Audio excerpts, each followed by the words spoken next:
So again, I am William Fahey. I teach at Thomas More College. I serve as the third president, and welcome back to those of you who have been here before. Welcome, many new people here. As my wife may have indicated, this is our third event this semester, and this is an interesting event for Thomas More College, a bioethics panel. Now, I was thinking about this today, and I was thinking science, medicine, Thomas More College. Those do not always go together in people's minds. And so I sat down and I wondered, is there a connection between Thomas More, medicine, bioethics? Some of the answer was obvious. I mean, Thomas More, as a humanist, was interested in all those things which lead to human flourishing. But there's more to it than that. I was actually quite surprised in doing some very, very simple poking around. As a humanist, Thomas More was, now humanist in the 15th century means interested in the revival of the Greek and Latin classics, deeply dedicated to studying not only Latin, but Greek. And in the 15th century, the number one reason that you studied Greek was to read medical texts. And Thomas More's Greek teacher was a man named Thomas Linacre. And Linacre was the foremost physician and doctor in all of England. He would become Henry VIII's personal physician until Linacre, passed away.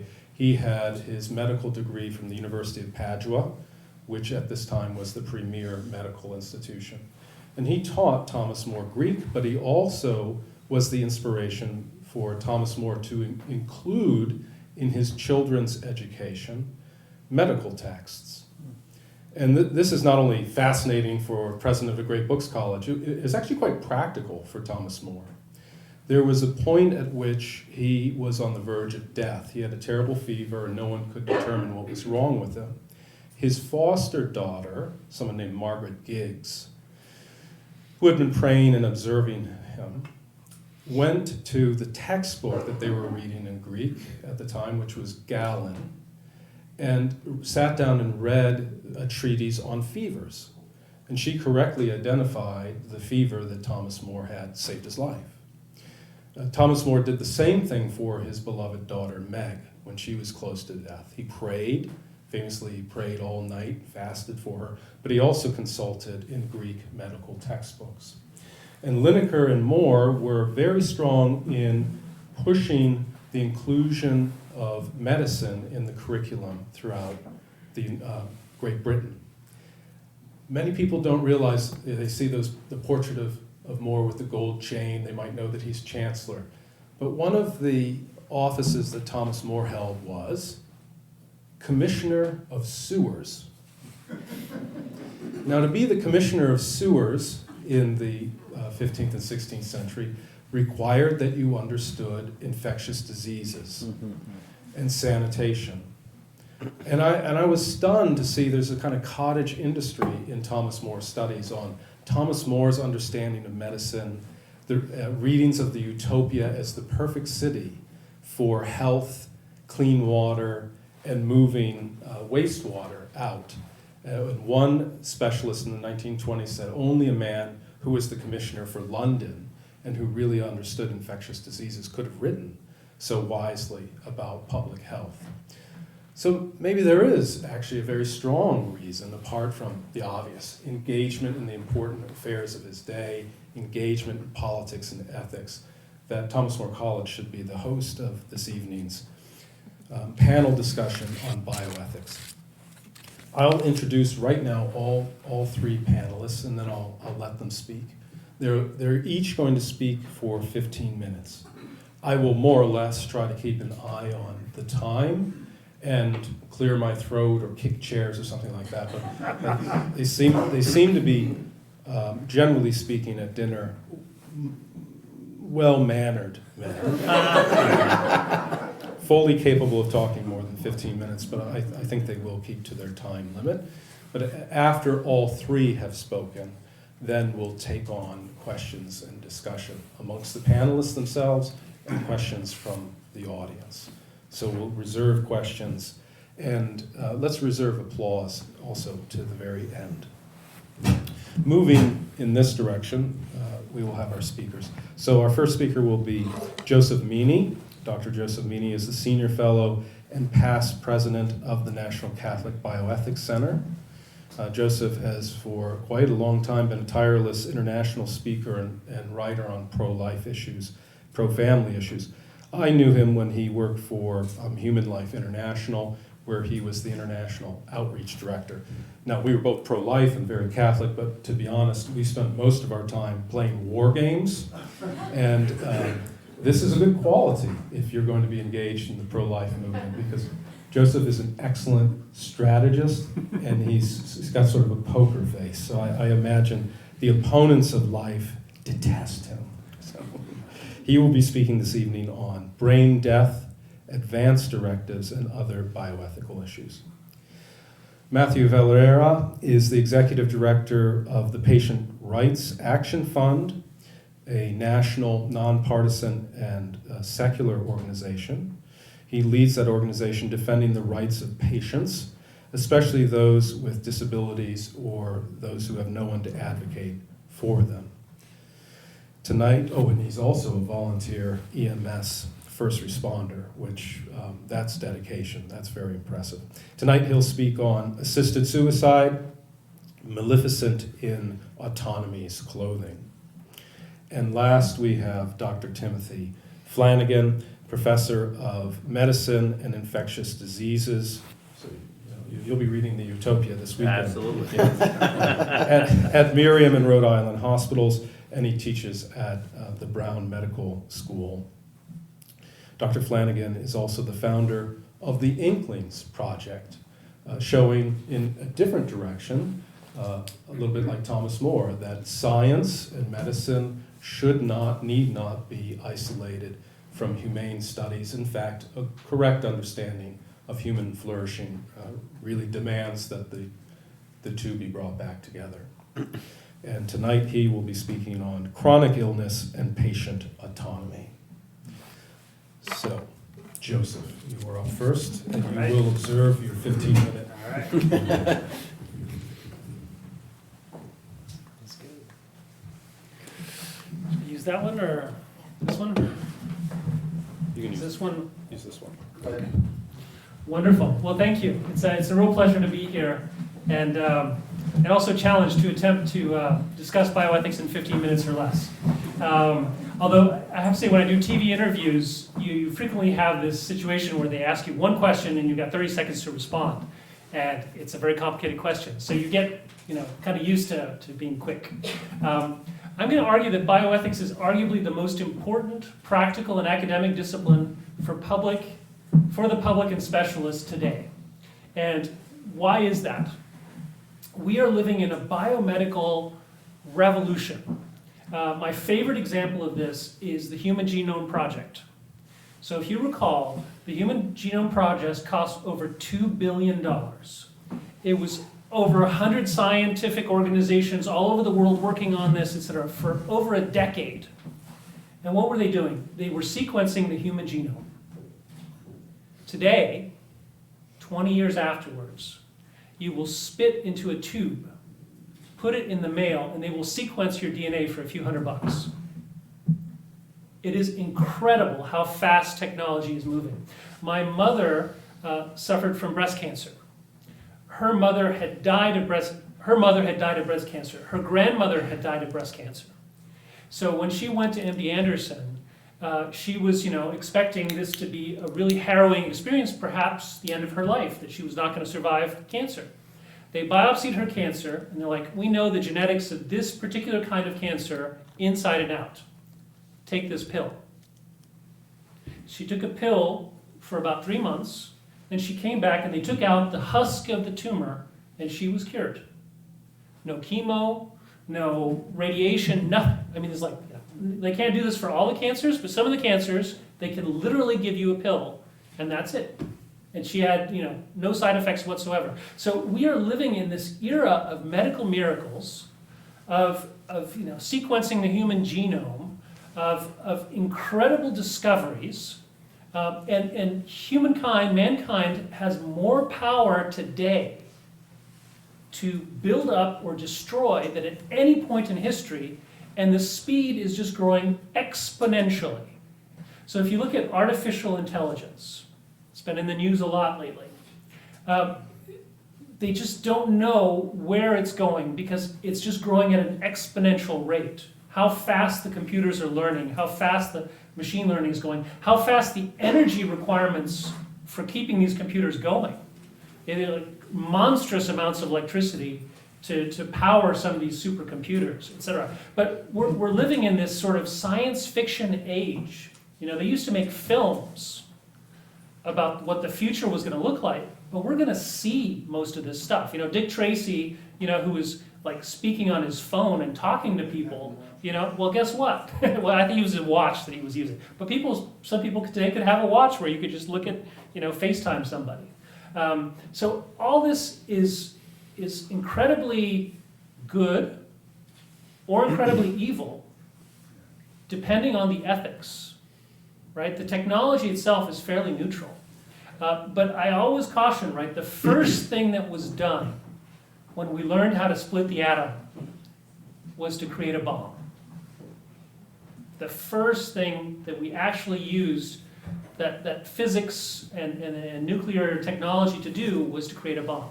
And with human genome, et cetera, there's incredible potential for evil.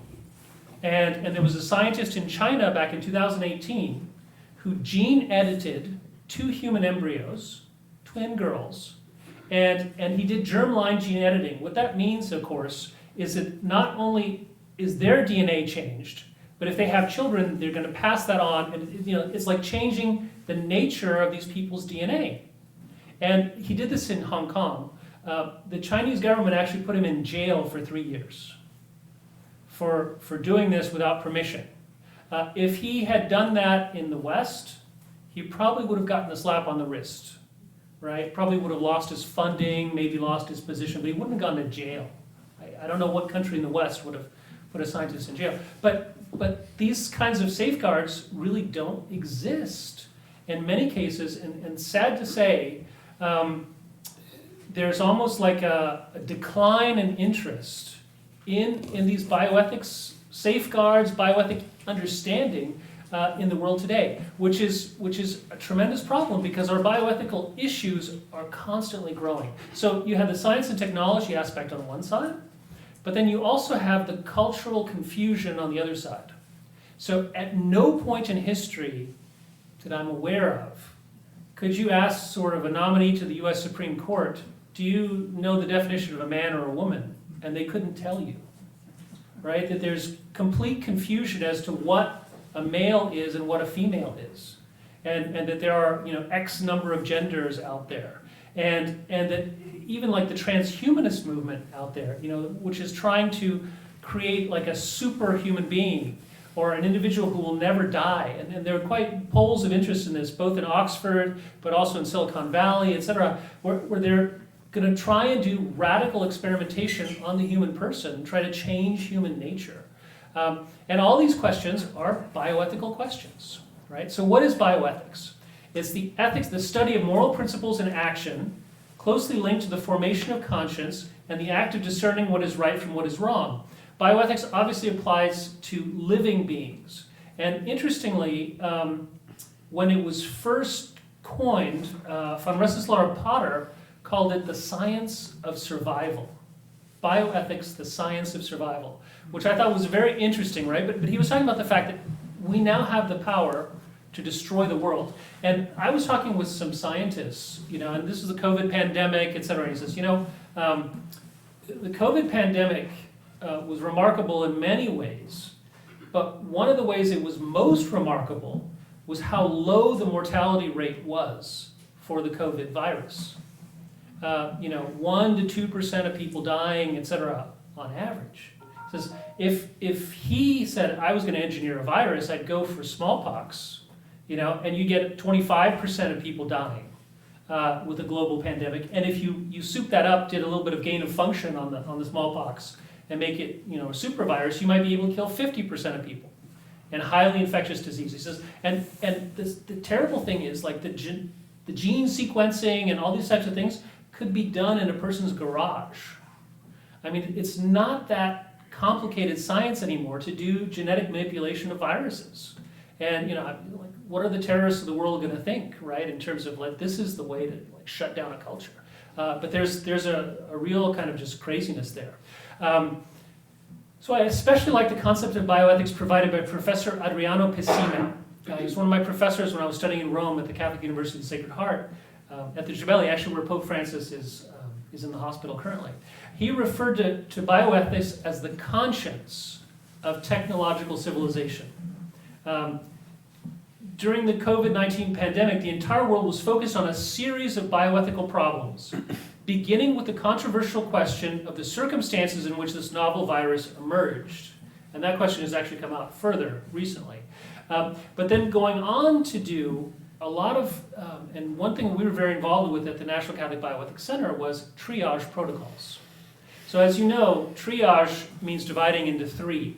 And it was developed on the battlefield when you had so many people who were wounded and you couldn't save everybody, you couldn't treat everybody.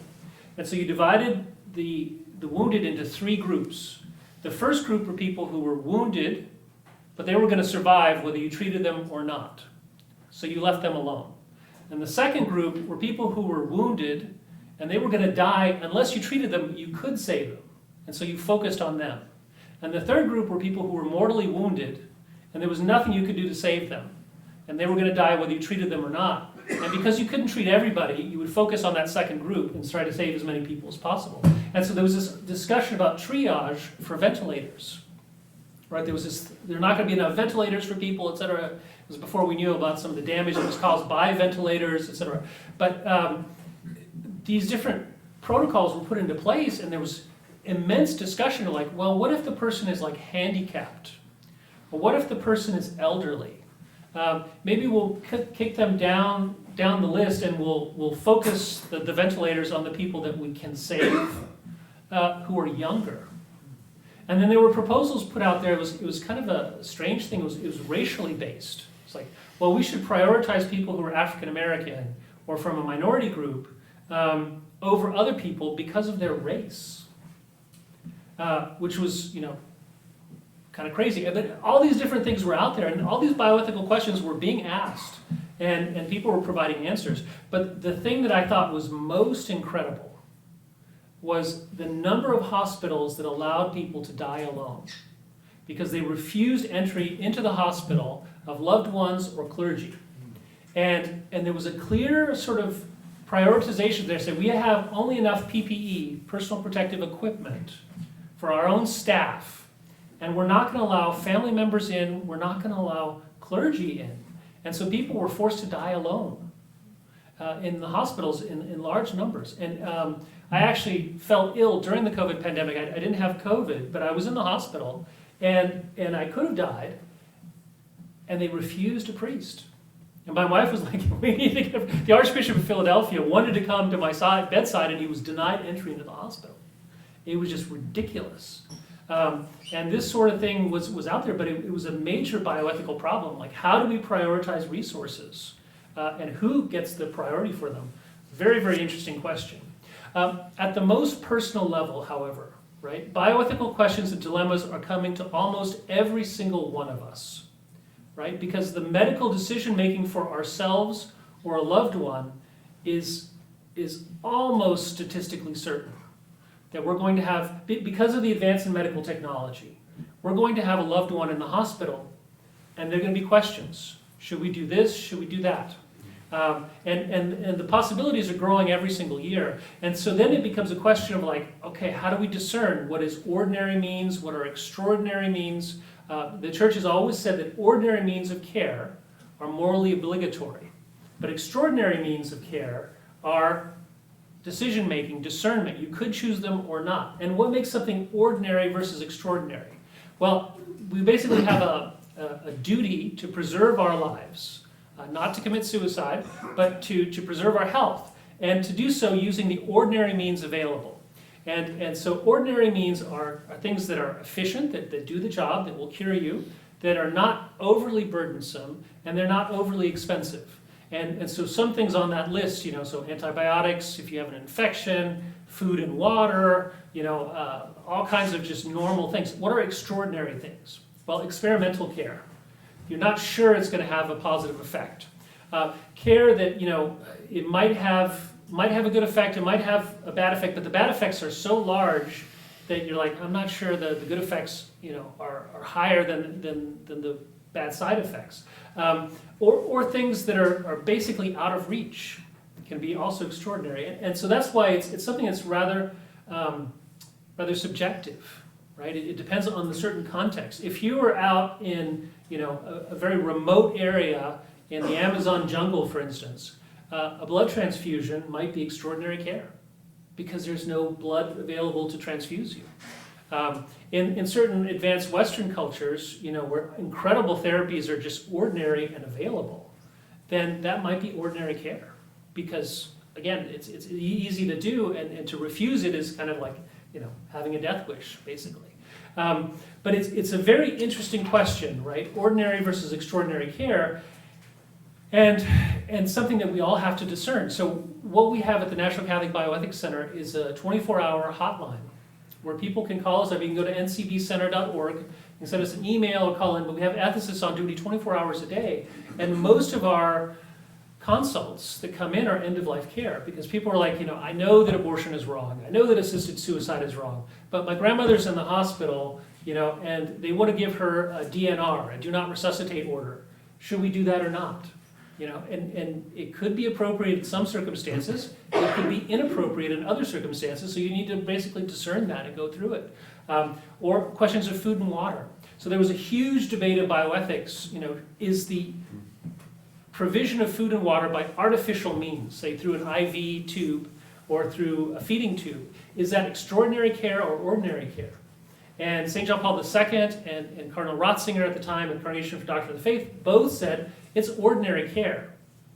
However, there could be circumstances in which it would be inappropriate. So if the person is dying, and they're in the final aspects of dying, and you have a situation where they can no longer eat or they can no longer drink, but putting in a feeding tube, putting in an IV to this person who's 24 hours from death, they're not going to die of dehydration. They're not going to die of malnutrition. And you're adding a burden to them without necessarily a benefit. So there's not really a moral obligation to do that. The other possibility that can arise is the person's kidneys have shut down. They are no longer able to process the liquids. If you pump them full of liquids, you could actually hasten their death. Or their digestive system is completely shut down. And so if you're putting food into them, it's just going to be impacting.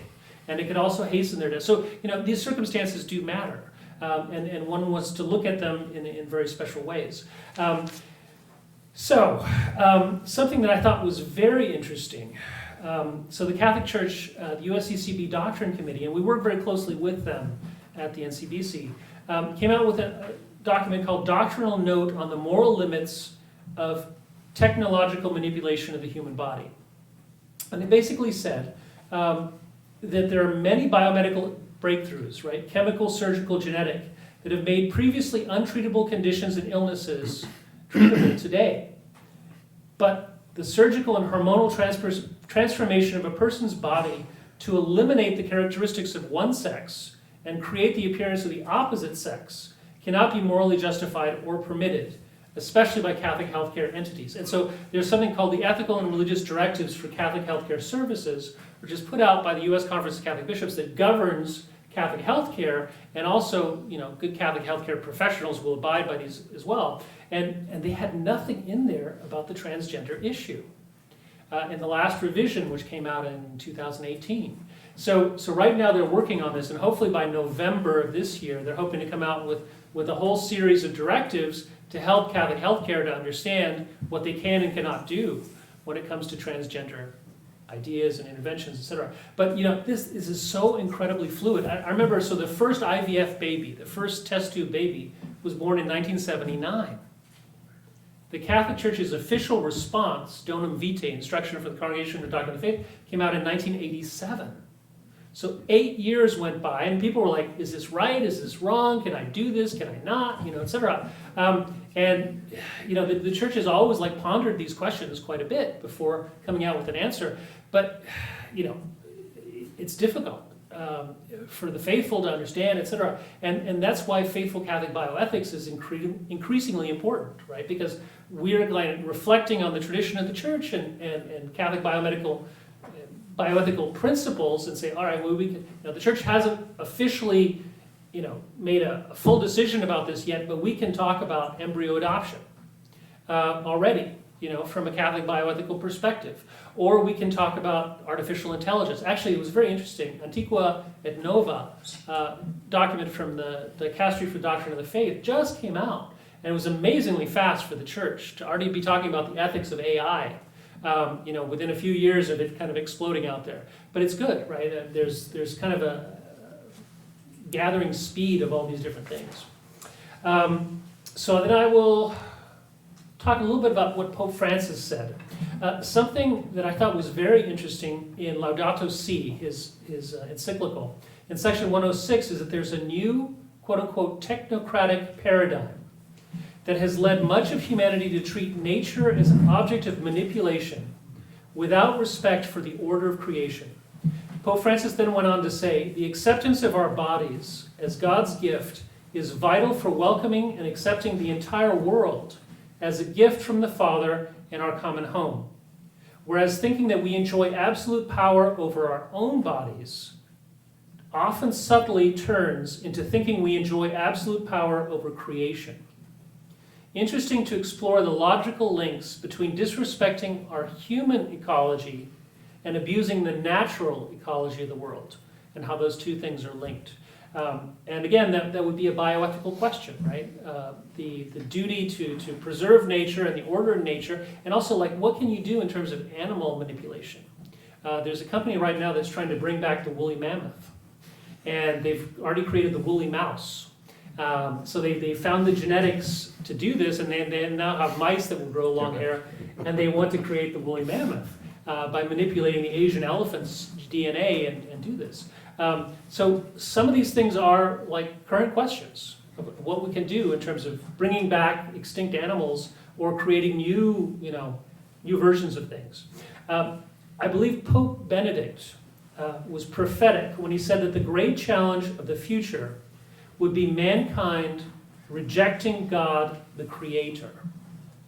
So he said this, and I thought he was being very, very prophetic, right? Many of our bioethical problems today are scientists in particular wanting to be God, to recreate humanity by gene manipulation, by changing, different parts of the human genome, different parts of the human body, trying to manipulate, and sometimes with the transhumanist agenda as well. So biomechanical changes, so replacing a healthy arm with a mechanical arm, robotic arm, doing all kinds of ideas of like downloading a human consciousness into a computer. Elon Musk, of course, has now these brain-computer interfaces where they will insert a chip into the human brain, and the chip can like respond. You can think a thought, and then a biochemical implant will then move. So people who are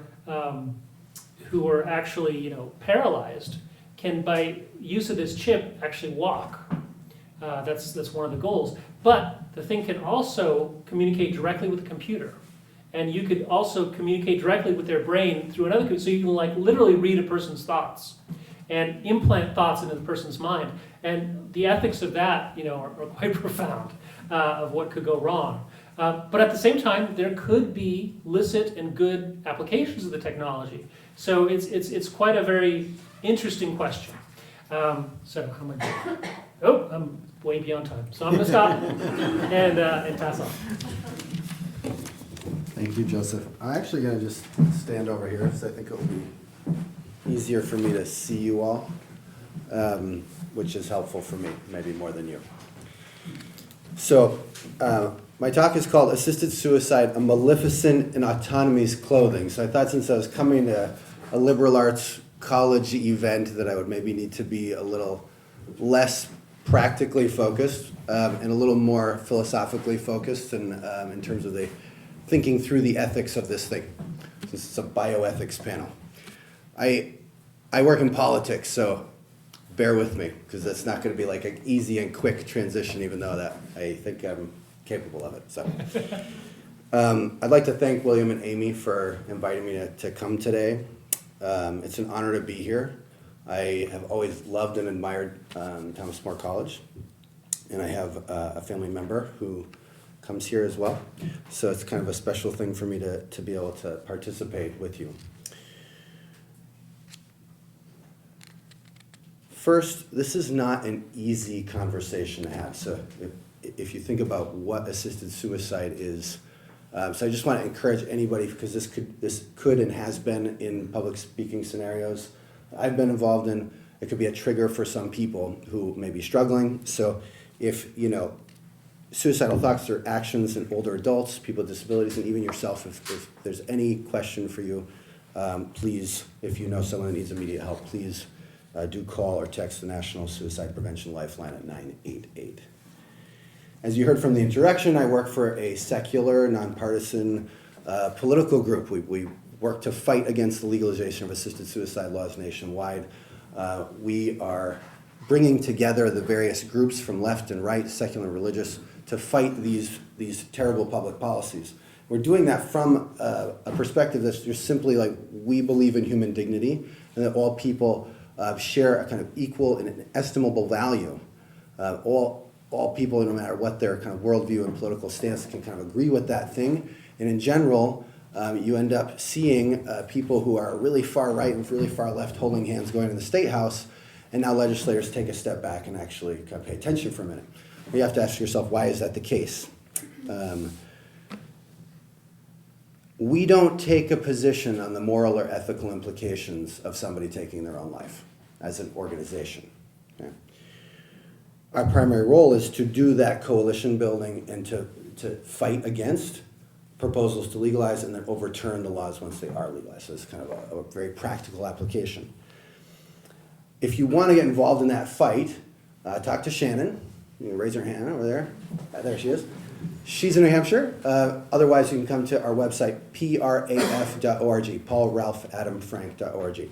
So now we're going to switch from practical to theoretical and talk about bioethics.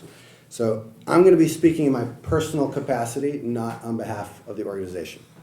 So just to be very clear about that. When you work in public policy, you have to think about what that means. That is the law. It prescribes remedies indiscriminately across the board once it's in the law. So, if a proposed law may be supposedly good for a small subset of people in crisis while putting a great many more at risk of deadly harm, most would say that such a law ought not to be passed. Tough cases make bad law, right? This is the old adage. This idea is based on the principle that government is ordered not to the good and pleasure of a small minority, but to the common good. At Thomas More College, you might study Aristotle's Ethics. You might know the Prima Secundae of Thomas, kind of inside and out with natural law. But in case you're not familiar with kind of modern bioethical terminology, there are kind of four main ethical principles in medical bioethics. So these are beneficence, non-maleficence, autonomy, and justice. Okay? So for example, things like informed consent, truth-telling, and confidentiality all spring from this idea that the patient is owed a kind of autonomy over themselves and self-determination. And you can see that these varying principles of medical bioethics could end up coming in conflict with one another. So for example, if the doctor's suggesting one thing that they think is the better thing for the patient would like to forego care because it's just not a part of their own idea of their own best good. There has to be a sort of understanding that those things are sometimes going to be in conflict, and the medical professional needs to weigh those things, and they do all the time. So it's not like one is definitely going to always and forever outweigh the others. And that has to be thoughtful in a pluralistic society where you don't have, one worldview kind of imposing the whole of society with itself.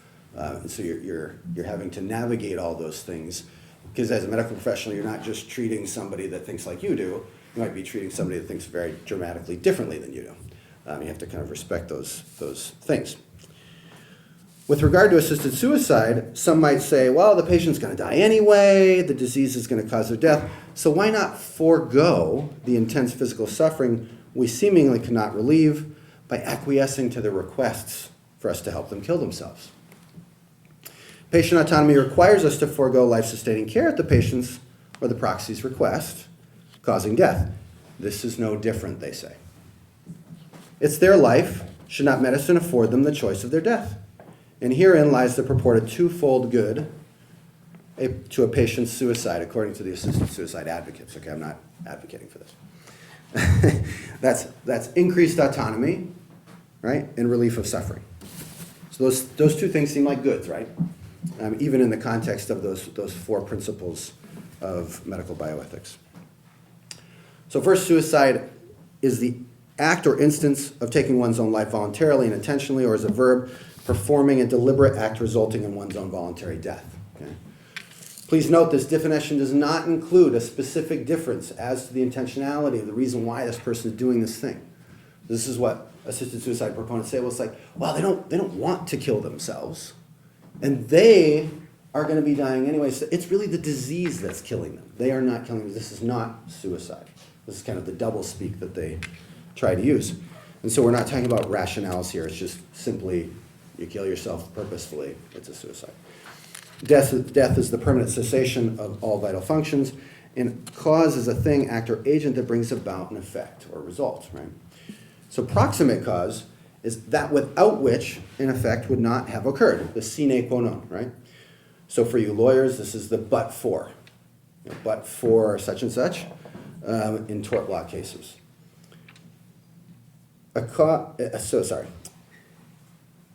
It's a type of cause that is substantially responsible for the effect and not remote in the causal chain. So let's examine the assumptions we make and the causes employed in affecting these goods. The first assumption with assisted suicide is that a patient has made this request freely. Okay? That is on their own, without pressure, coercion, direct or indirect, personal or societal. Additionally, to be a free autonomous decision, illness-induced depression or other mental health diagnoses sufficient to limit a patient's ability to make decisions of this magnitude must be ruled out. Right? If you're under extreme duress, it's like being tortured. Nobody blames the guy who outs his comrades because he was under this torture. Right? The assumed premise is problematic. Because in Oregon, where assisted suicide has been available the longest legally, the top 5 reasons have nothing to do with pain, physical pain. It's all disability concerns and existential suffering. So things like, I'm afraid of losing my autonomy. I'm less able to engage in activities that make life enjoyable. I fear losing my dignity. I fear losing control of my bodily functions. I hear that a lot. You go to these state houses and these proponents say like, well, as soon as I can't go to the bathroom by myself. Often, right? It's like, how many people can't go to the bathroom by themselves every day but live wonderful, amazing, and meaningful lives, right? This doesn't limit one's human dignity. Probably pushed the button. Sorry. Let's do that. These are all potentially solvable sufferings too, right? So we have to ask ourselves, in the context of assisted suicide laws, are there familial, society, or self-inflicted pressures that suggest a life with a disability or dependence is not worth living? So again, going back to what does it mean to have an autonomous decision? What mitigates autonomy? Well, if you're under pressure and duress, that would limit your autonomy, right? Or worse yet, is there direct coercion going on behind closed doors? You people probably all have nice families, but not everybody does, right? And there are family members that will purposefully coerce somebody into an early death in order to get their money. This happens. Sorry, it's like the facts. Are there services, programs, or assistance available that would caringly and perhaps painstakingly respond to these existential sufferings, thereby evaporating the desire for assisted suicide? So if a person, they can't do the things that they used to enjoy, and then all of a sudden, the doctor helps them get a scooter, this thing evaporates. Is the request driven by an undiagnosed, untreated mental or emotional health issue? You know, people who have acute clinical depression and, you know, a decade of suicide attempts probably, you know, have a certain kind of duress going on there. And just because they also happen to have a life-threatening disability doesn't necessarily constitute an autonomous decision on their part. Does every terminal patient have the gold standard of multidisciplinary palliative care? So, about 25% of people requesting lethal drugs and who end up dying by them are asking for them because they're afraid of physical pain or are experiencing intractable pain. So what about those people? So I said, like, most of the people are actually asking for it for these other reasons. But okay, so let's give a head nod to what the proponents say this is about, physical suffering. Well, are we doing enough to manage their pain? Yes or no? We all have to kind of admit that, you know, people in Mattapan don't have the same level of care and ease of access as the people in Wellesley. I'm from Massachusetts, so I don't know your rich and poor neighborhoods, okay? but it's just the facts, right? In a 30-year history of legal assisted suicide in the U.S., only about 4% of patients have been referred for psychiatric evaluation, when some studies show up to 25% were experiencing acute clinical depression. Autonomous? Does that sound like it has the right safeguards to you? I don't think so.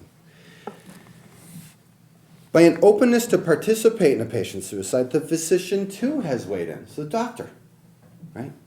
The doctors are these kind of like demigods in our lives, right? You rely on them ultimately. You know, if you experience a grim diagnosis, you just give everything over to this guy. And he's going to tell you what you're up to, what you're up against, and what you're willing to do. And he kind of gives you, and you're like, okay, doctor, you know. And then they say, oh, well, he gave his professional stamp of approval, but they just said something with that. They said, your life isn't worth living. Your suicide's rational. Makes sense for you to check out.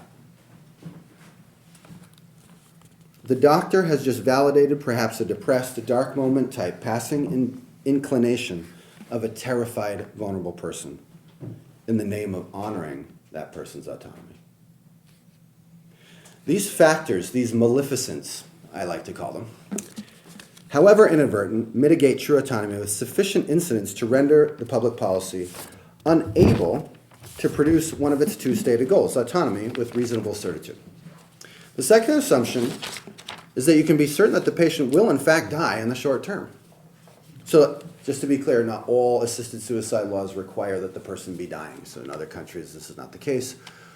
We're not ready for that here as a culture in the United States, and so the proponents of assisted suicide laws really focus in on only dying people. They'll move past that if it becomes a kind of more normal thing, as they have in other places.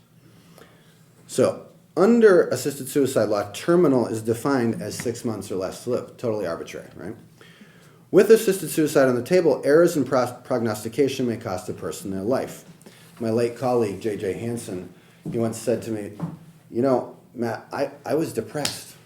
I needed help. I needed mental health care. I didn't need a fistful of kill me pills. It's like, if those pills had been on my dresser, at that time I'd be dead. This is a guy who got a 4-month prognosis and lived 3 years past that prognosis and had another kid with his wife. Beautiful child. A former proponent of Oregon's assisted suicide law, she even voted in favor of it when it was on the ballot, got inoperable, very advanced colon cancer. She went to her doctor and asked for assisted suicide. He refused and said, why don't you just try treatment? She tried the chemo, evaporated the cancer. She's still alive 25 years later, and as she says, very happy to be alive. If her doctor had simply acquiesced to the request, she'd be dead. You cannot accurately predict death within 6 months. Prognoses within 6 months are more often wrong than they are right. Okay? With assisted suicide, the medical art and her artists are employed as proximate causes to suicide. So the act that we're addressing is not simply that of the patient, but that of the physician or other medical professional writing a lethal script that is an order, by the way, the express purpose of which is the death of the patient. The doctor becomes a cause of the patient's suicide, and not just any incidental and substantial remote cause, but a proximate cause. But for their willingness to be an agent of suicide, the suicide by lethal overdose of drugs would not have happened. Their death may very well still happen. Their suicide may very well still happen, but neither of which would happen by agency of the doctor. An important aside, it is critical to consider that there's a great chasm between killing and letting die. And so the proponents like to say this is all, this is not the person killing themselves, it is not suicide. They do that because when you use the word suicide, the acceptance of this thing goes down by 10 percentage points. So 10% of people would be more or less okay with it, and then all of a sudden they're like, well, wait a minute, this is suicide? No. It is suicide, but killing is different than letting die. So you withdraw life-sustaining care, and that person's condition causes their death. You didn't do an active thing that actually, you were not the agent of their death. They were dying. That's an extremely important distinction, because the other side likes to muddy the waters, and there's a term out there called passive euthanasia, which I think is a misnomer and should not be used. This is a personal opinion. Joseph may disagree with me. By inserting physicians in the medical art as proximate cause to suicide, doctors are now the gatekeeper, the determiner of suitability. Who has a quality of life worth living? Whose suffering is too much to bear? Who has capacity sufficient for true autonomy? If the healing art is to be a cause of killing, there are some people who will get denied, but why? Precisely because there are issues beyond this patient, with medicine being a proximate cause to suicide. As the American Medical Association position on assisted suicide states, it is fundamentally incompatible with the physician's role as healer, would be difficult or impossible to control, and would pose serious societal risks. You see, once the law or medicine have set themselves up to make evaluation of who gets suicide prevention and who gets suicide help, you've just created a two-tiered system of medicine and the law. Now, some people get equal protection and other people get help in killing themselves. Right? In this regard, assisted suicide laws run contrary to the non-maleficence of others, which is codified in signature legislation like the Americans with Disabilities Act. Every major disability rights organization in the nation that's taken a position on this is opposed. Why? Because this devalues their lives. It says their inherent human dignity is less than. Right? And it's a direct attack. They know that if they lose this fight, they're dead. With assisted suicide, each physician would do what seems best in their own mind, each one drawing the line in a different place. Maybe you draw it at the last resort, but maybe he doesn't. And there are lots of people who don't. Most assisted suicide laws and proposals in this country draw the line at 6 months or less. But in California, some are clamoring for a year. Add dementia. In Delaware, there was an amendment to allow people with developmental disabilities. In places like the Netherlands and Canada, psychiatric diagnoses. Canada, not quite yet. Netherlands already. They're about to implement it in Canada in a couple of years. They already passed the law. Okay. In Belgium, minors, children. My 14-year-old could opt for this if she had a life-threatening illness. Okay? In Belgium. In some places, they're even advocating it if someone's just tired of life. The medical art is forever altered. It's no longer purely the art of healing and comforting, but now of killing.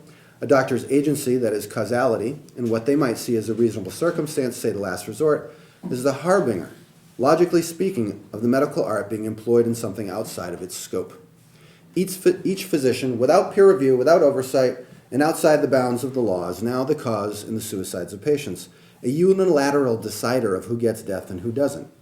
This cannot be called medical practice and does not purely add to autonomy and non-maleficence with no adverse consequences. Now that the doctor and the state are saying who gets to live and who gets to die, why does she now have autonomy? It doesn't make any sense, right? I described earlier proponents' rationale for legalization. in which they attempt to limit the practice within ethical bounds of perceived non-maleficence. This is an attempt that I argue misses the mark and inadvertently becomes part and parcel with social injustice and serious societal risks. So, I then, in the talk that I had prepared, listed like several ways in which this is problematic. I'm just going to say one of them because, in the interest of time, but the prescription in vogue is literally 1,000 times the therapeutic dose of morphine walking out of CVS. This isn't happening in like some faraway place where Europeans are crazy. This happens like literally right over the border in Vermont every day. Vermont now no longer has a residency requirement, so literally anyone in the world, including people from New Hampshire, can just go over the border and get lethal drugs and come home. 1,000 times the therapeutic dose of morphine. It's enough to put down an elephant, right? With zero oversight as soon as those drugs leave the pharmacy. Nothing. Proponents of assisted suicide argue for increased autonomy by removing liability from doctors for helping their patient to die at the person's request, which would in other circumstances be maleficent. This is justified through doublespeak, that it is indeed the underlying condition that is taking the person's life and that they are unequivocally dying. Therefore, the physician is acting by non-maleficence in helping the patient, and the patient acting autonomously, all to avoid the inevitable pain concomitant with death. It seems to me that autonomy presupposes a range of options and being empowered to choose from among them. When getting care is very difficult and expensive with innumerable barriers to access, while getting help to kill yourself is often covered by your insurer and is the easiest, cheapest, and sometimes the only option to which you have equal access, is it really a choice? And when those who qualify are older adults and or people with disabilities, both groups devalued in our society, it sounds precious little like choice, autonomy, and non-maleficence, and a lot more like eugenics. Thank you.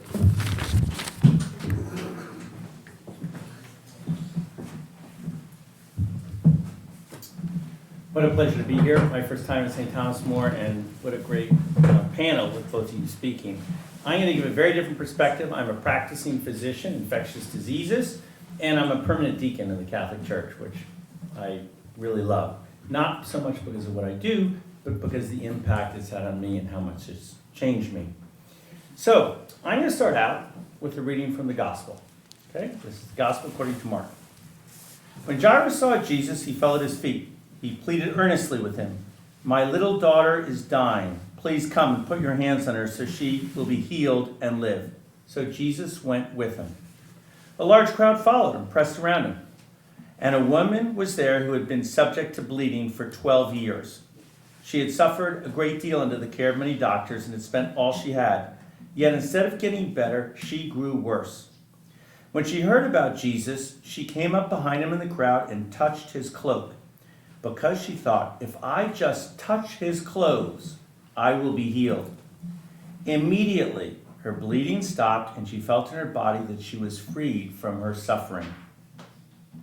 At once, Jesus realized that power had gone out of him. He turned around the crowd and asked, "Who touched my clothes?"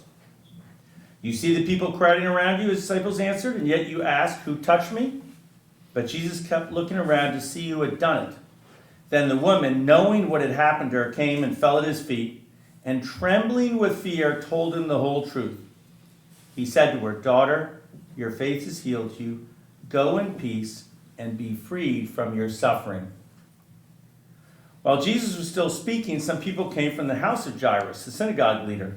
"Your daughter is dead," they said. "Why bother the teacher anymore?"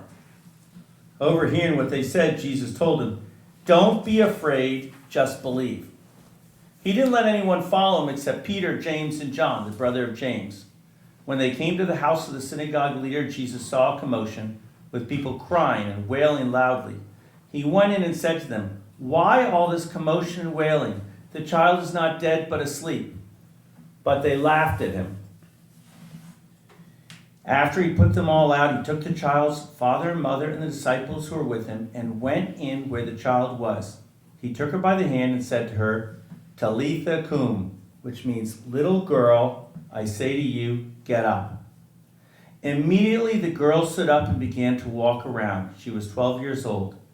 At this they were completely astonished. He gave strict orders not to let anyone know about this, and he told them to give her something to eat. This gospel illustrates how incredibly personally intense Jesus' healing is, both of the woman who's hemorrhaging and, of course, this 12-year-old girl who is dead. He raises from the dead and then says, give her something to eat. This way of being of Jesus in the gospel is so radically different than the way we talk about healthcare in the aggregate, in the whole, in terms of policy, in terms of programs. It's eye to eye, person to person. And this is the most common thing Jesus does in all the gospels. He's healing, healing, healing. He's taking spittle and applying it to people that are in great pain and healing them. The lepers that he's healing. Frequently he goes to a new village and all you hear is, he healed everyone who came to him. And then you hear a story. Jesus loved to heal. And Jesus loves to heal today.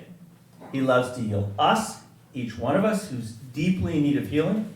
And Jesus loves to heal our patients. So I want to talk a little bit about medicine today and faith. Is it a marriage or is it a divorce? I just read from the gospel, and it's clear that the healing of Jesus and our own participation in the healing of patients, it goes hand in hand. And in fact, look at our church. Hospitals grew out of the monasteries in the in the 700s, 800s, and all through the Middle Ages. The St. Camillus, there are four vows if you become a member of the Order of St. Camillus, the Camillians. Poverty, chastity, obedience. What's the fourth one? To care of others at the risk of your own life, because they worked with the plague victims. The Brothers of St. John of God. And of course, more recently in our age, all you have to look is St. Damien the Leper and St. Marianne Cope. I can't forget her. And of course, Mother Teresa of Calcutta.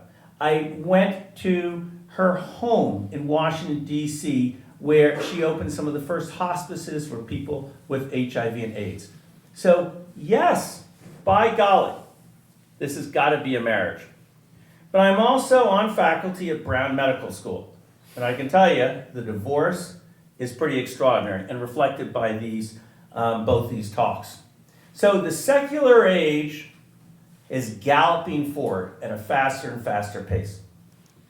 For students coming into medical school today, at least not all medical schools, but for now we'll just talk about it as sort of generality. The issue is not, is Christ truly your Lord and Savior? And can all truth be, did he create the world? And is he truth itself? The answer is no. That's really unimportant. It's irrelevant. It's not whether it's true or not true, it's irrelevant. We need you to check that totally at the door and come in and learn how to be a really competent, caring professional.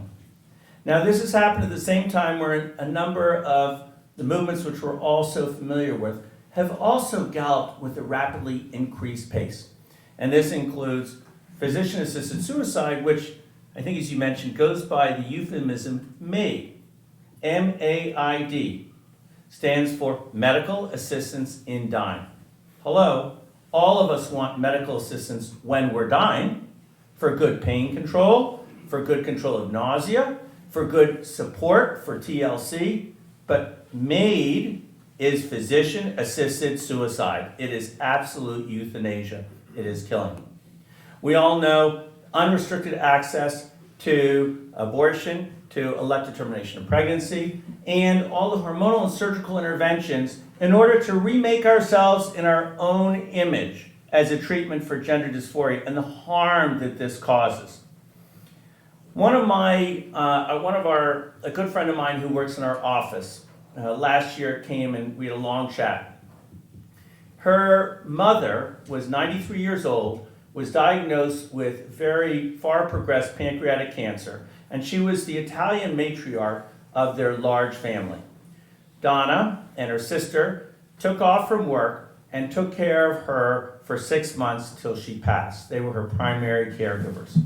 When she was very ill, she did lose, because she was so weak, the ability to take care of herself, including go to the bathroom and wipe herself.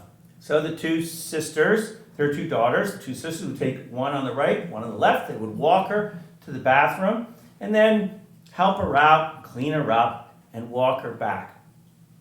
Donna said to me that one day when they were doing that, her mother turned to both of them, just stopped and said, "You know, I have the two most wonderful daughters in the whole wide world."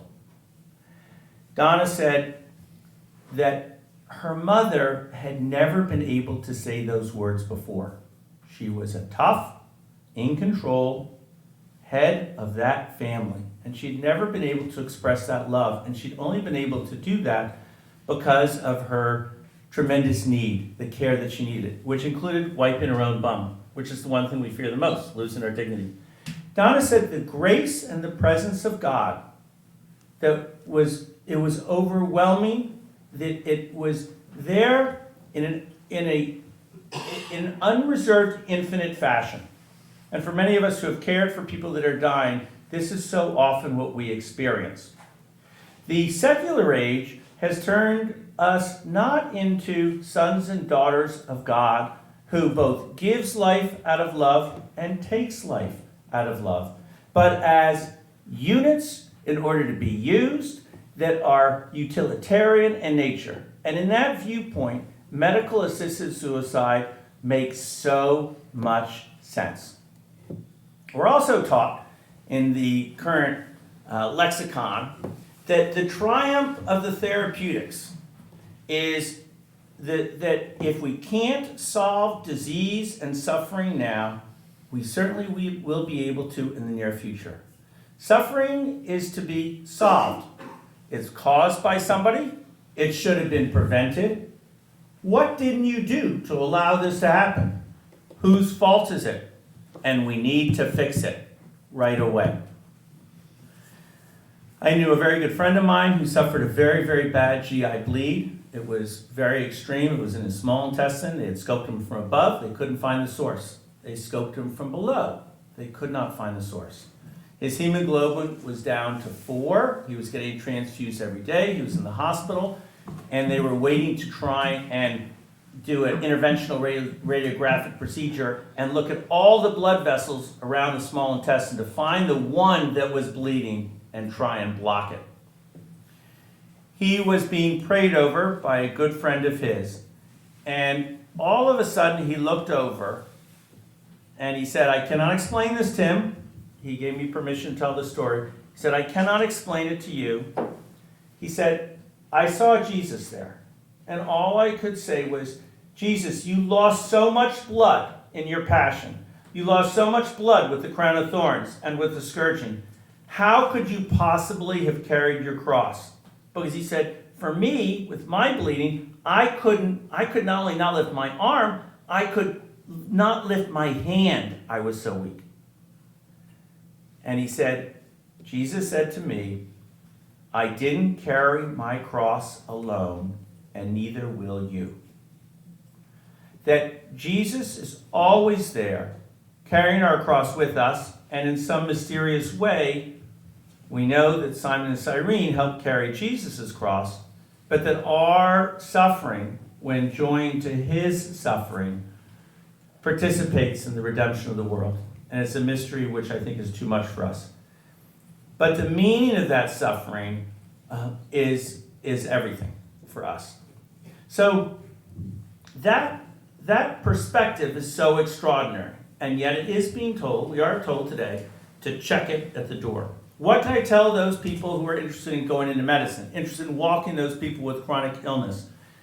The advice that I give is, number one, most important, of course, is our own salvation. So nurture the gift of your own faith. And we all know how to do it. It's during Lent. And the church is very, very good. You have to be worshiping together. And then you have to be willing to witness. And if you're going to go into medicine today, by and large, you're going to have to be uncomfortable. And it doesn't feel good to be uncomfortable. We want to avoid it. But when you witness, you will be uncomfortable, and you'll be doing it for our Lord and Savior, and the good that will come out of that is just immense. But you have to be intentional to do that. You cannot go along and get along. The stakes are way too high, but most importantly, we can ignore the fact that Jesus is there at the bedside of our patient and at our side in the care of the individual. It doesn't matter if we ignore it or not. God the Father, God the Son, and God the Holy Spirit are there and are present. By being aware of that, it opens our own hearts to the grace, the goodness, and the joy of being able to participate in the goodness and the care of our brothers and sisters alongside our loving God. And that is an incredible privilege, which is so important. So yes, we are in a funny faith and medicine are a marriage, and they aren't a divorce. And all we can do is work hard to try and heal it back together. Okay, that's some questions.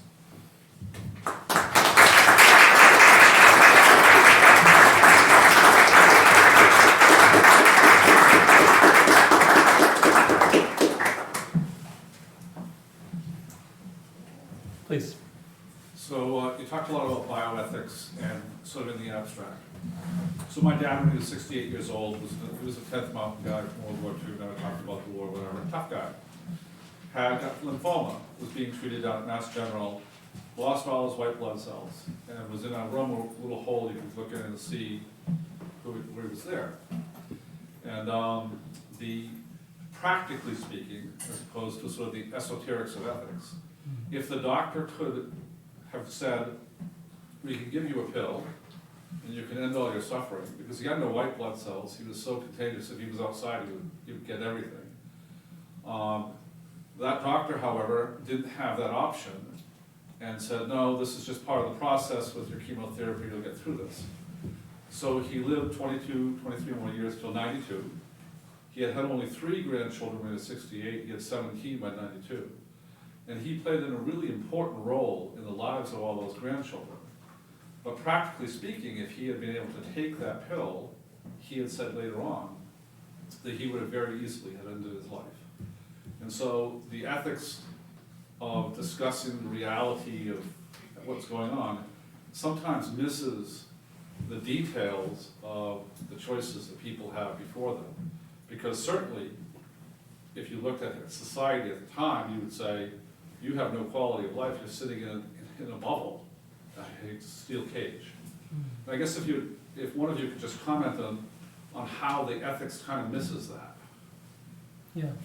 So one of the things that we discuss a lot at the National Catholic Bioethics Center is the problem of advanced directives.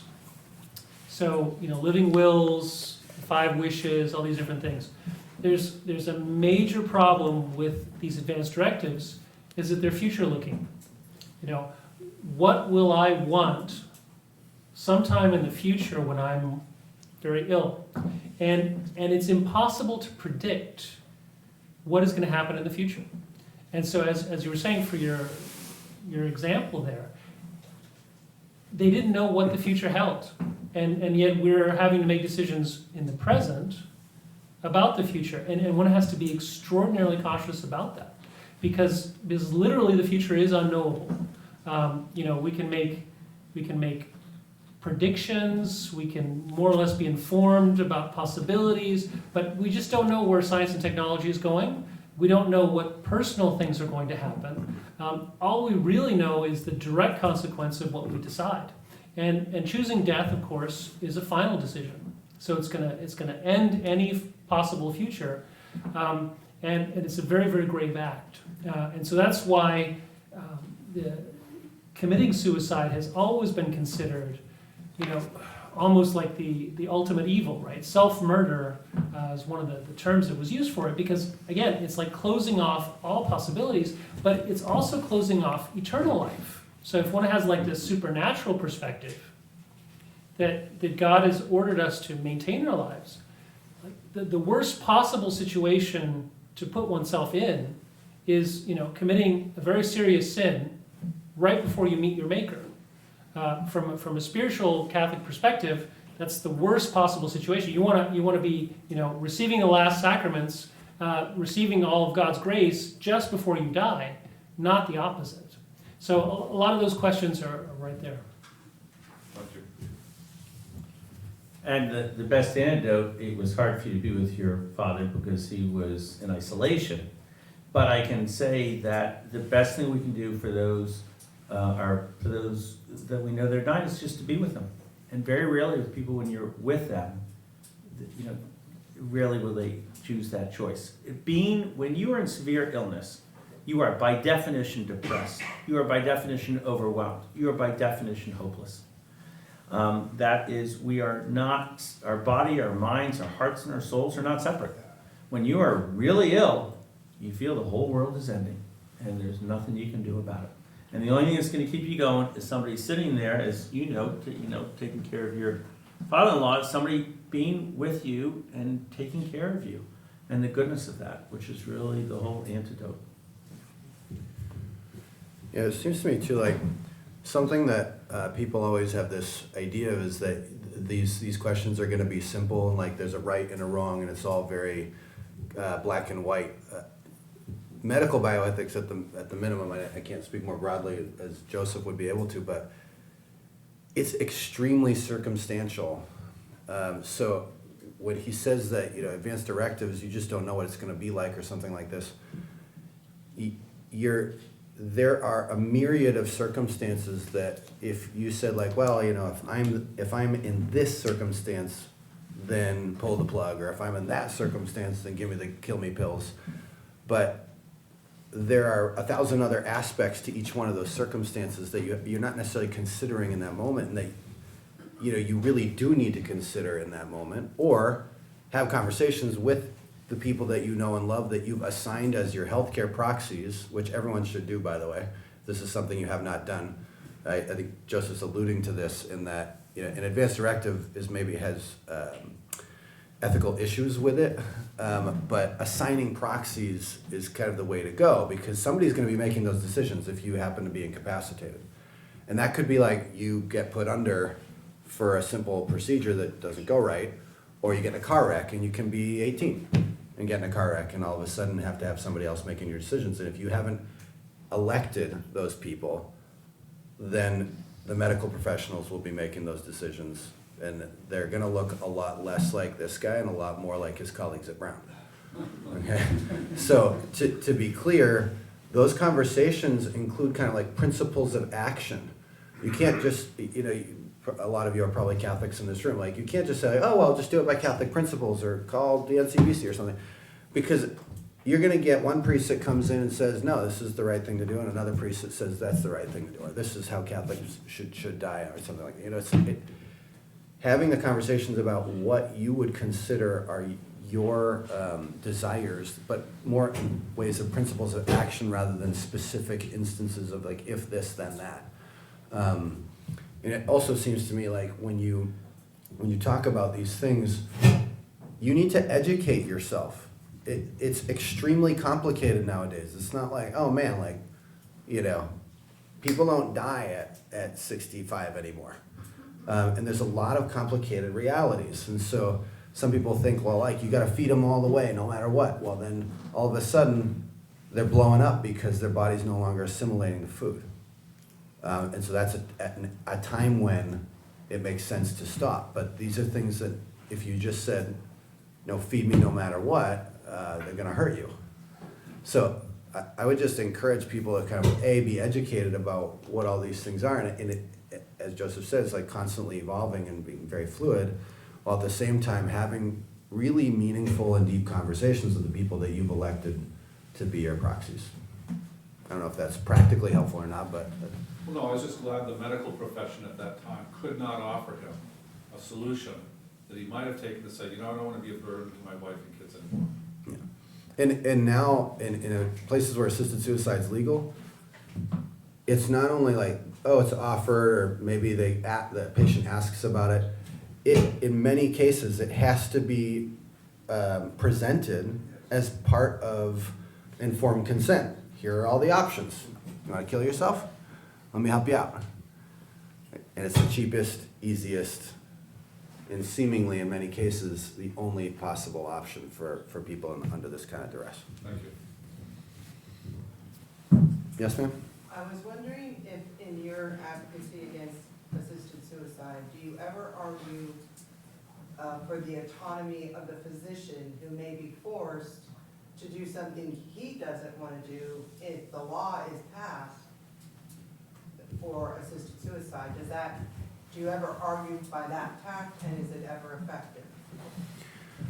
So, in general, it's not overly effective because the doctors are not the victims in the room in terms of if you're looking for rhetoric.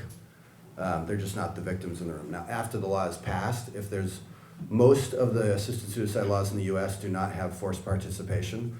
That will be coming. The other side is attempting that. They have passed a couple of, one in New Mexico where it was included in the original law. They made an amendment in California and one in Washington that has aspects of forced participation. There were lawsuits that came after the New Mexico and the California laws. New Mexico legislature then amended the law before the lawsuit had to go all the way through, and the California law was won by our side. And so they had to actually erase that part of the law through case law. Now here in the US, we have very strong conscience protection, both in the Constitution and in statutes like the ACA, for example. Many people don't love Obamacare, but when it was passed, but it does have explicit protections for doctors who don't want to participate in assisted suicide. So that's winnable here in the US, not so much in other places. So in Canada, they can and have in Quebec, for example, if you're a hospice, if you are unwilling to participate in assisted suicide and euthanasia as an institution, they will yank your license. And there's a push by assisted suicide proponents to do the same for individual doctors who won't participate in Canada. So this is where it goes, right? You no longer have a choice as a medical professional. And now that, and here's where the argument that you can make for the sake of the patients. Our friends with disabilities will say, well, look, if you make all doctors participate, then all of a sudden I don't have a facility I can go to where somebody's not gonna help, where somebody's gonna help me, not gonna help me in a dark moment when I'm asking them to help me kill myself. They're gonna devalue my life, and you're gonna say, yeah, sure, I'll help you out. Whereas if there are some doctors who say, I won't participate, you can go to those places and rest assured that they're not gonna help you do that. And so here in the US, we have plenty of that. In other places, it's becoming more difficult. But the easiest thing to do is to normalize it and call it medical assistance in dying, maybe. And we're just gonna help you out really just in those final moments. So the language gets altered, the approach is altered, but most importantly, it's so destructive, not just to, of course, the provider-patient relationship. We even haven't talked about the nurses who are spending, providing such incredible good care for the patient, and then to see this happen. But it also damages the physicians, their heart. What does this do to yourself when this corruption occurs? It's just so sad. The act of caring for the dying is a graced calling and a beautiful calling, and to see it be corrupted this way is just so sad.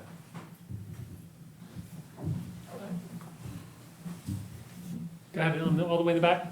Oh, yeah, I was wondering for Dr. Kim. Yeah. What's your experience or perspective on the palliative care specialty? How do you feel about this? I mean, are they torn in terms of their calling and yeah, what do you feel about palliative care and what do we feel about hospice? By and large, prior to physician-assisted suicide, this movement, some of the finest people I knew were in palliative care and hospice care. It's incredible, the dedication and the devotion. I personally think it's because the grace of God really is very tangibly present during that extraordinary time of passing. This movement, the evil one wants to corrupt everything that is good. And this movement, unfortunately, does that, and it's hard for, I know one of the most beautiful dedicated hospice professionals anywhere. And when I was talking about it, he said, well, I don't feel that I don't feel that I personally will want to get involved in this debate. It was really hands off. Remember, caregivers by and large are conflict averse people. I didn't go into politics, I went into care of the individual at the bedside. We're not genetically engineered, we're there to provide care. And so this is a huge corruption. By and large, most people involved in palliative and hospice care are wonderful. And when you speak out clearly on this issue, it's an enormous help for them as well. So these are really good people, and that, of course, is the nature of corruption, which is to corrupt good folks. But you guys can talk about this as well. So palliative care, most people don't even know what it means. So I've been to, in my service on our volunteer fire department, you go to people's houses, there's somebody who's dying, right? And their in-home nurse has been suggesting to them to opt for hospice. And they reject and reject and reject because they think that a nurse is just gonna come in and kill them.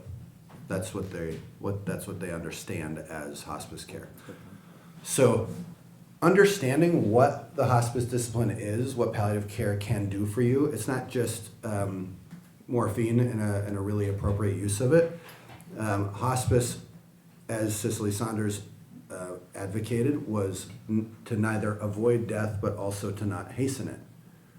So Joseph could probably give us a tutorial on double effect reasoning and when we can use that, when we know it might hasten death and this kind of thing. But I think the real thing here is that it's a multidisciplinary team that comes in.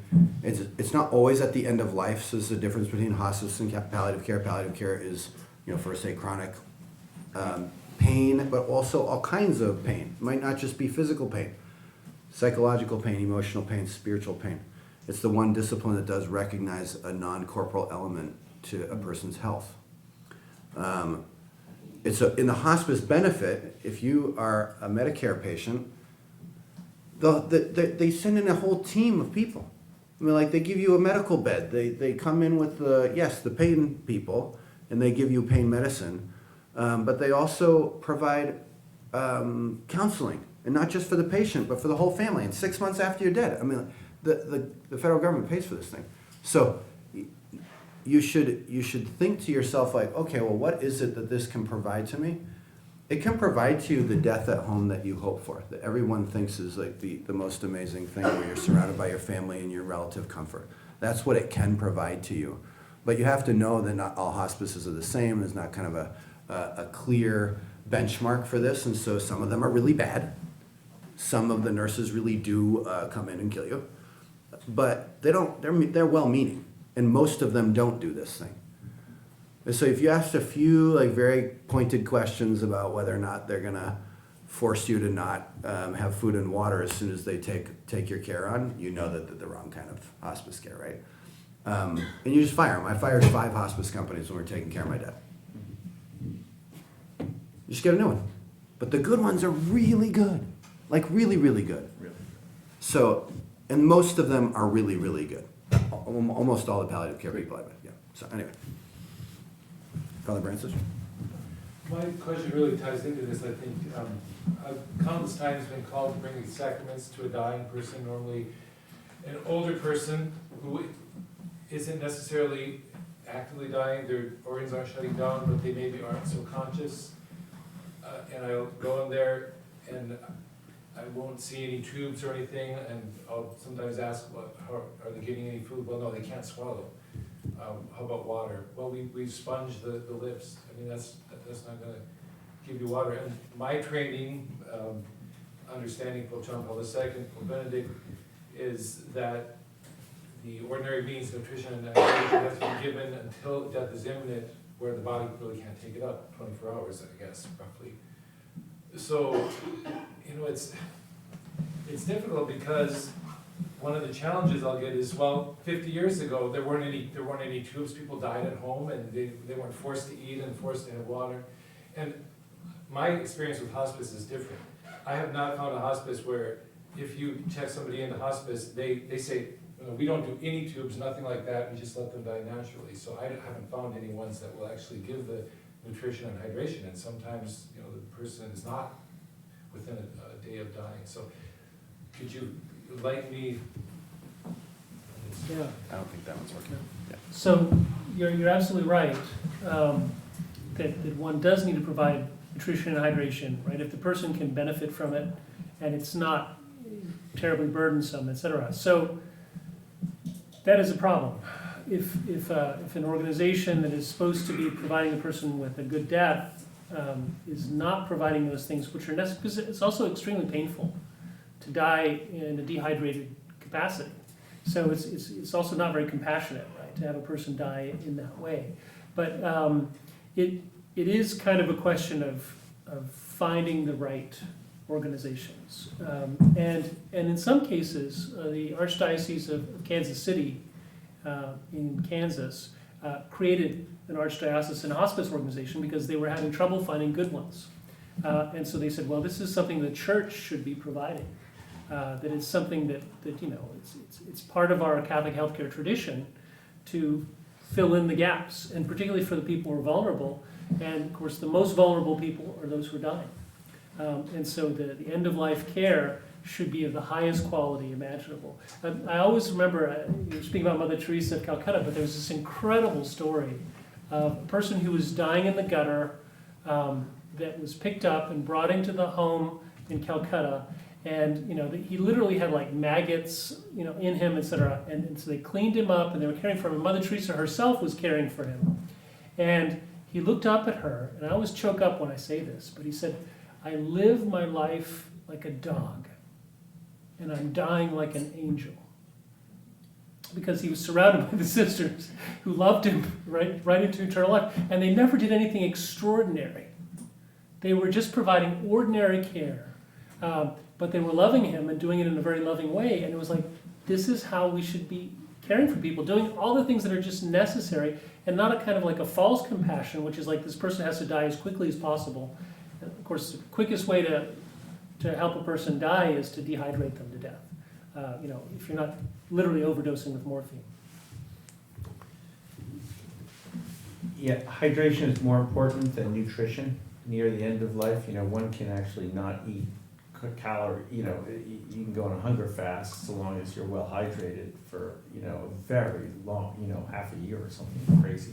So, but hydration is really important, but it requires a huge amount of time in TLC, and that's why Missionaries of Charity did it so well. It requires you putting your arm around the person and sitting them up and trying to see if they can sip a little water.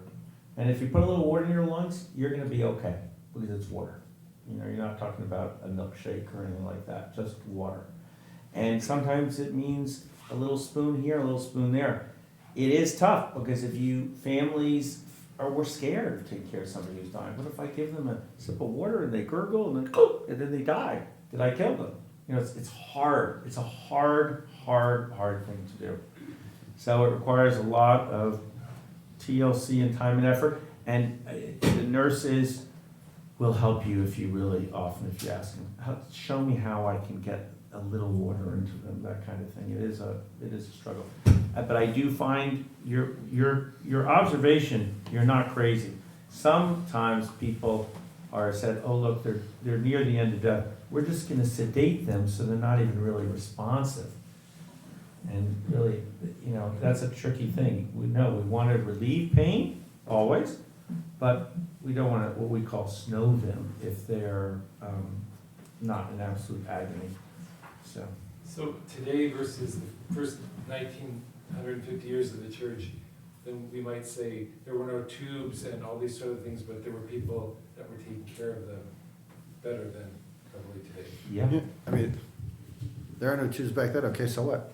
There are tubes now. So, what are we even talking about? This is like a hypothetical past reality. However, if it is gonna cause some kind of duress to intubate somebody, whether it's for the sake of breathing support or nutrition, if the harm done is greater than the actual benefit, it doesn't make any sense, and you can't do that to somebody.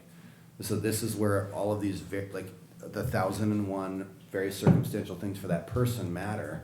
But this is the exact reason why we fired those 5 companies. Just like I would have one conversation with them when they first came in, and it's just like if you are the kind of company that cuts off food and water no matter what, you don't get the job.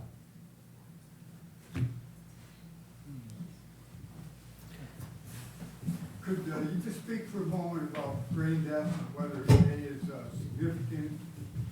Yeah, no, sorry, in fact, it was false advertising. I was supposed to talk about that.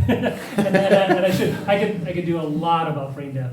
We just did a 2-day symposium on the concept and determination of death at Catholic University of America in collaboration with the Pellegrino Center at Georgetown.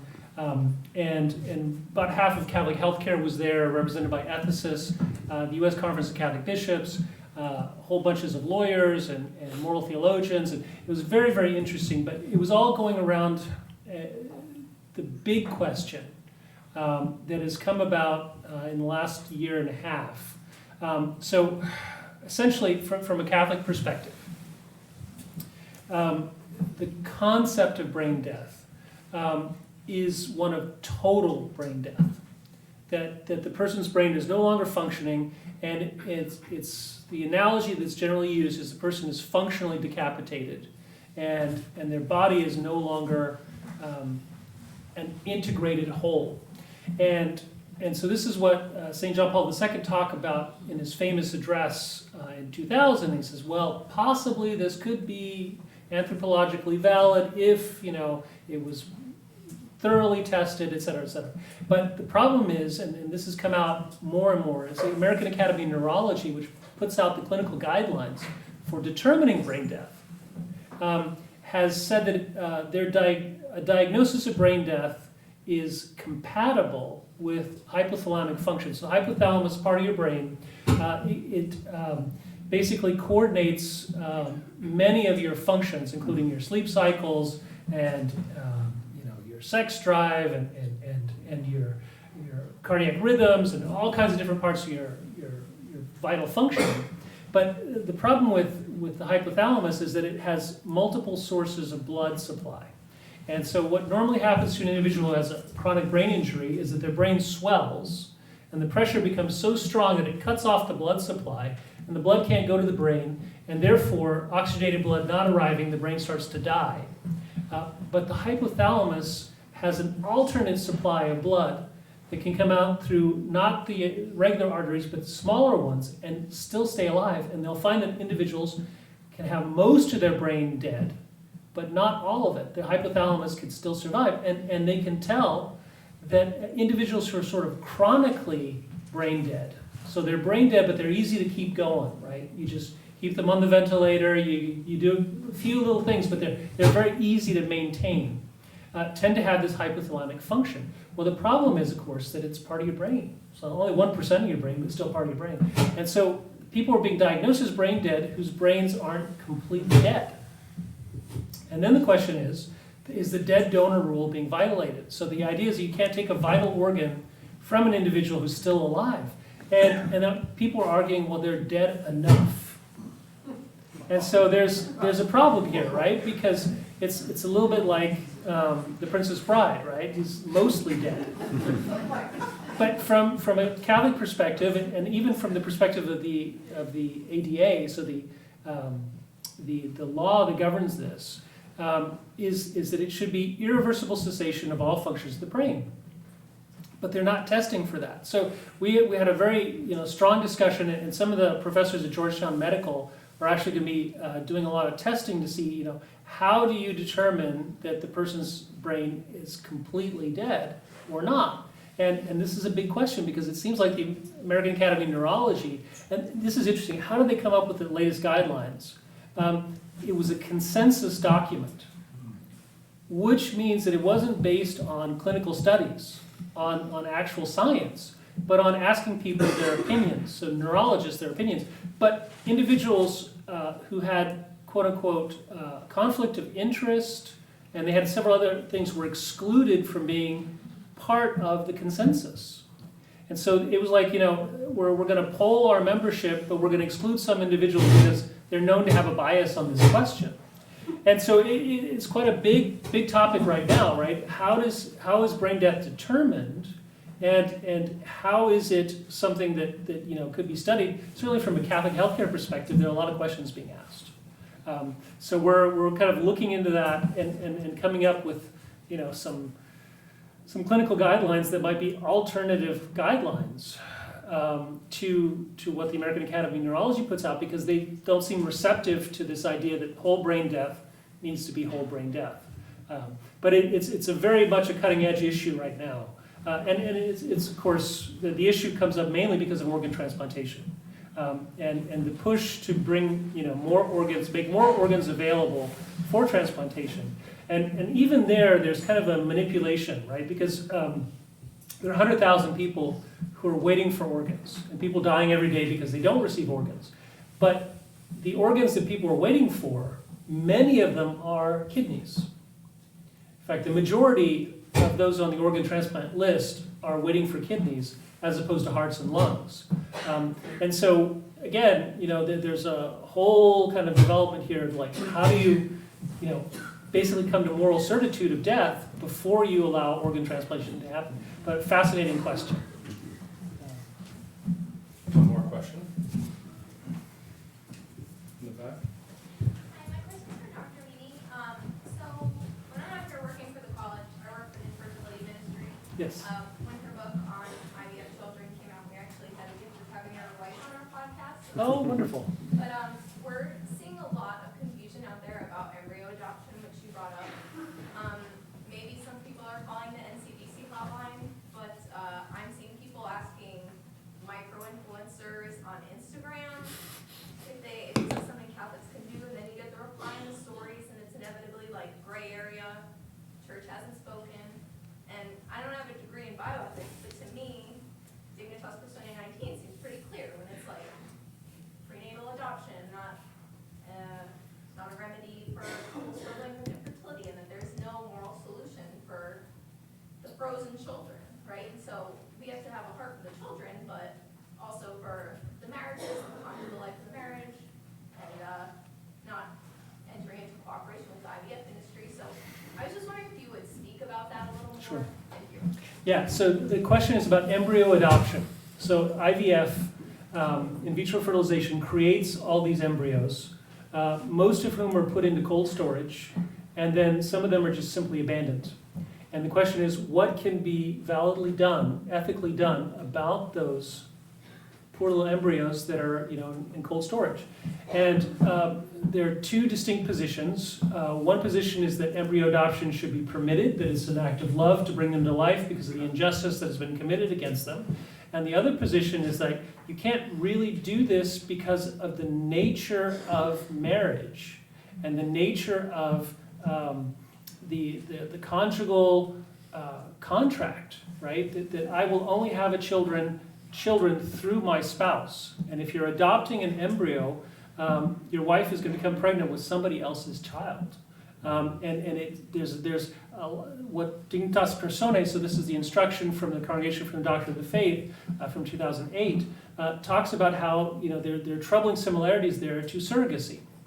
Again, where one is having the children of someone else. In the case of gestational surrogacy, in order to give that child to the other person, so you're basically just being a kind of a human incubator for other people. But in the case of embryo adoption, you're intending to adopt this child. But it is very clear, as you said, in the document that this cannot be, from a Catholic perspective, like a cure for infertility. And one couldn't adopt an embryo because one can't have one's own children, and therefore this is the way we're going to have children, is adopting embryos. The document is very clear in the sense that there are many, many problems associated with embryo adoption. It doesn't say 100% that it's not allowed. We have actually a book that we came out with, very faithful moral theologians and Catholic bioethicists arguing both sides of the issue, and there was so much response to this. We're coming out with the second edition with even more, because it's probably the most fraught issue today in Catholic bioethics, is like what to do about these embryos. Because we're clearly pro-life, but at the same time, as you said, we don't want to be cooperating with the IVF industry. And there are upwards of 1 million frozen embryos today, just in the United States, and thousands more being added every single year. So it's clear that embryo adoption would never be, the solution. But the solution would have to be to stop doing this. I mean, stop freezing embryos. Pass laws similar to the ones that have been passed in Germany and in Italy, which say that you are not allowed to freeze embryos. You have to implant all the embryos, etc. Even that's wrong, right? IVF is not morally permissible from a Catholic perspective, but at least it wouldn't create, this even worse situation. And so, yeah, it is one of those cases, right, where the church is still waiting to give a pronounced opinion, but it is clear in which direction the church is going, which is against embryo adoption in general. I mean, the objections are large. The pro-life perspective is also incredibly compelling. Yeah. But at the same time, it's not like, the theological arguments aren't quite as strong in that direction, my own personal opinion. But I would say, like NCBC, we have 7 full-time ethicists. We're probably like 3 and 4 on the issue, right? So that we share. Joseph, isn't it true that part of the difficulty with surrogacy is that the surrogate mother actually does provide genetic matter to the child, and that child is indelibly altered, and it is in fact in some ways that woman's child as well? Yeah, no, there's certain aspects to that as well. I mean, so one of the things that science has determined recently, right, is that there's an exchange of cells between the mother and the child during pregnancy, and that remain in the mother's body and in the child's body because of just the way that the placenta works, etc. So, and these cells, actually provided a health benefit both to the mother and to the child in terms of fighting off disease. But that bond between the mother and the child is tremendous. And so it's not like you're just kind of loaning your womb type of thing. There's a real kind of bond that happens of a physical nature of actual cells being transferred back and forth from the fetus to the mother. Please join me in thanking our